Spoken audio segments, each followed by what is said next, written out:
everyone. Wendy here on Mommy Minute with Wendy. It is Motor Monday. Wow, there's a lot of M's there. I'm glad I was able to spit that out without tripping over my words too much.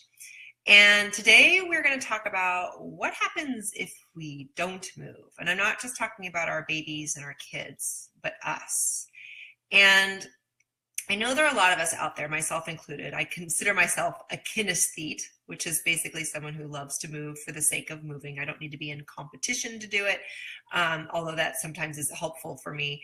But just love to move for the sake of moving. Our kids, for the most part, love to move for the sake of moving.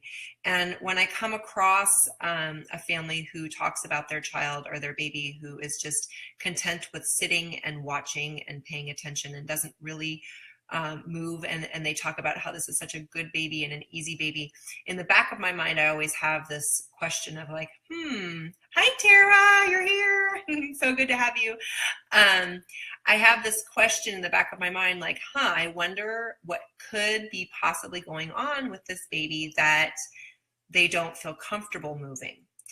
And I am a firm believer that our behavior becomes our biology and that our form follows our function. And so our bodies, when you look at our skeletons, they were meant to walk and run. That is what we are designed for. And we aren't doing it very much anymore. And so what ends up happening is because we have this integration of our brain to our body and our body back to our brain, if we don't use our brain the way it was meant to be used and we don't use our body the way it was meant to be used, neither one works as well.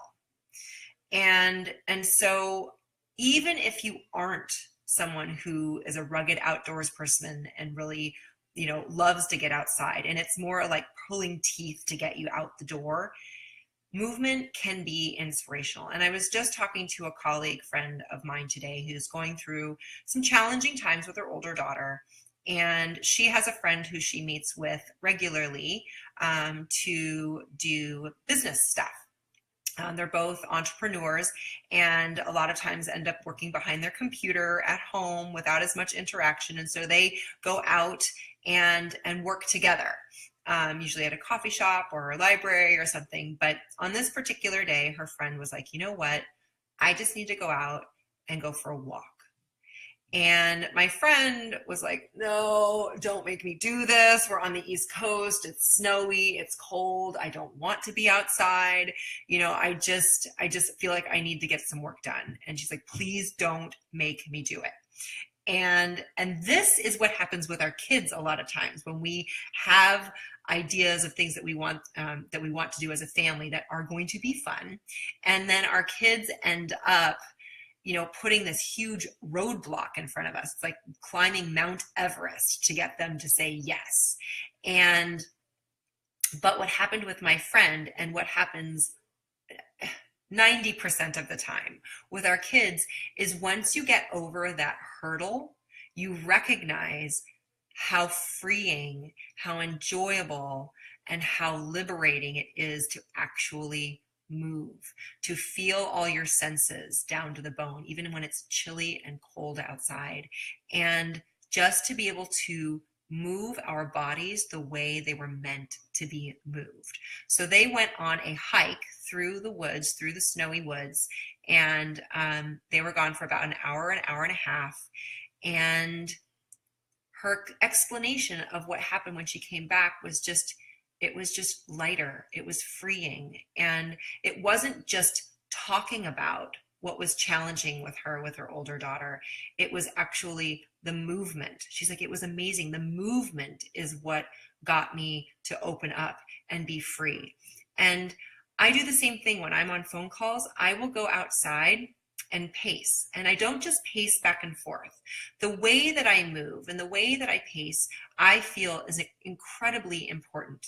Because again, if we look at our form follows our function and our behavior becomes our biology, we have a right side of the brain and a left side of the brain. We have a right side of the body and a left side of the body. It's just the way that our system is set up.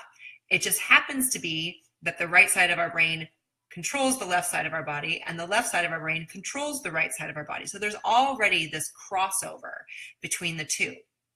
And so if we really want to integrate all of our body and all of our brain and to use it the way it was meant to be used, we get to move and cross patterns through midline. And so when I pace back and forth, when I'm talking, and I'm not out there exercising for the sake of movement or the sake of exercise, it's really more about freeing my mind so that I can truly be present to listen fully and be present for the person who I'm with on the other side of the phone. I walk in a figure 8 pattern. I'm always going to, go through the middle, change direction, go through the middle, change direction in the infinity figure 8 loop. And what this does for me, and I feel it, it just calms my body down. It helps me to tune into not only what the person is saying, which is the left side of my brain, the analytical side, but what the person is feeling, which is more the right side. And when you can truly integrate what someone is saying with what they're feeling, then you have true connection. And you can do this by moving through midline, doing all sorts of cross-body actions. And when kiddos end up having some challenges with paying attention or understanding concepts or, just motor coordination issues, if you can help them to get some cross-body movement through midline, crossing midline activities, then you're going to see the integration of both sides of the body. And again, the body to the brain to the body. So when we don't move our bodies this way, and this is what the big message is for today, the big take home, we clog up our brain. We clog up our thoughts. We clog up our emotions. And so movement is absolutely essential to keep things free flowing. There is an epidemic of pain in this world. I'm holding my phone up. That's why it's coming into the thing. So I'm on Instagram, and Facebook. And so there's an epidemic of pain, of chronic pain. And there's an epidemic of increasingly sedentary lifestyles. And there are blocks, real blocks based on fear a lot of times about being outside. And there aren't the spontaneous play dates on the playground or on the streets anymore. And I can't remember that the last time there was a street party in our neighborhood, but the thing is that you get outside and you move and everything frees up, everything flows up. The worries, the issues at hand don't change, but your response to them does, because you get to decrease the worry, you get to decrease the anxiety, you get to just kind of settle, because when you're outside, you feel connected to the earth that's holding you. You feel nourished by the wind that crosses your face. You can feel it, the fresh air and the breath that you get to take in, and you can feel small again, which then makes your feelings and your thoughts and your anxieties kind of feel small again, because you are in this huge, ginormous world. And at the same time, you get to feel gigantic and big and abundant, because without you, this world is a different place. So I know we kind of went through a lot right there, but this is what happens when we don't move, is you forget your place. You forget how important you are as an individual, as one person, because without you, the connection is missing. And so you get to get connected to your body and your brain. You get the two to be integrated. You get to be integrated with the community, your family, your friends, just through moving. And even here, as I'm sitting on my desk, I get to move, connecting my eyes and my head from Instagram to Facebook, from Facebook to Instagram. And so I do not take lightly even the most subtle movement shifts that can create incredible connections with the people that you're connecting to. Because even though I'm sitting here talking to a camera and talking to a phone, I know that you are on the other side, and I know that you are hearing and listening and just taking in that which I'm saying. We have bodies. We are blessed to have bodies to be able to feel and to be able to move and to be able to connect, and we get to use them. So I hope that this was helpful for you today, and that it helps you to see the importance of getting up and moving and getting up and getting outside and getting up and being with your kids, because the more we use our brain and our body together, the happier we can end up being.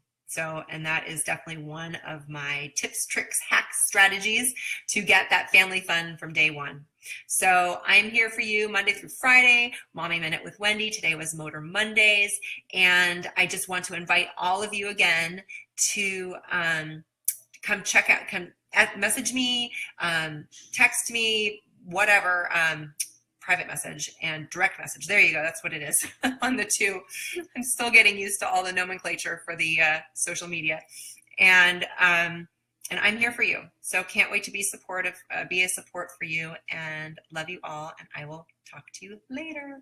Bye. Bye, Facebook. Bye, Tara.